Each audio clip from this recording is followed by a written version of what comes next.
I don't know anything about the business case of PvP, like how much they get paid versus like how much value they present to an esports organization. I wasn't in parts of those talks. I had nothing to do with them being picked up or released other than me expressing my interest to them for them to pick them up back then. So I don't really know. Like, for example, I'm not under the impression like TL like them over or anything, and I don't think they are either, hopefully, but it's just one of those, just like, it just kind of didn't make sense to do. I don't know if they offered them or lowballed them or whatever, but it just didn't work out. So sad, especially because those are my friends, you know. Also, they won 2 titles with us, and they were in town for one of them, and I got to take them out to dinner afterwards and had, you know, just I don't PvP, but like, you know, we do a lot of similar stuff, and I just find all of them really cool, spent a lot of time with them. So yeah, sucks to see, for sure. Yeah, hopefully we don't get fired next year. I think our contract is over next year. I think our value is as high as it's been, you know, like we're winning a lot. We're pulling in good numbers. We do a lot of like ads for them.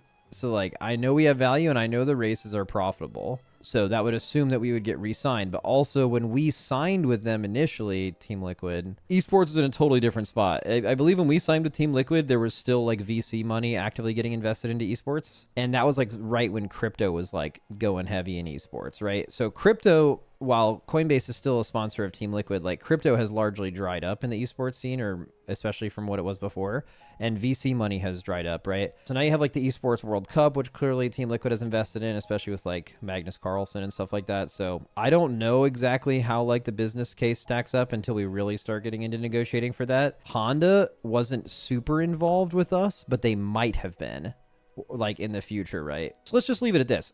The Honda thing isn't good, like for the prospects of us re-signing in a year. I know Team Liquid really likes us and we have a great relationship and would like to keep us and stuff. You know, I just don't really know how that process is going to go because, like I said, just when we signed versus now, totally different like esport market economy, you know. In a theoretical world where you weren't Liquid, would you compete as Limit or make a new name? Well, let me just be 100% clear, just because I don't want like the wrong person to hear this and think we're like talking about dipping or whatever. We love Team Liquid. We want to be with Team Liquid. We don't want to go anywhere else, right? But in the scenario where for whatever reason, out of our control or in our control, whatever, like we're no longer with Team Liquid, yeah, we would obviously still play.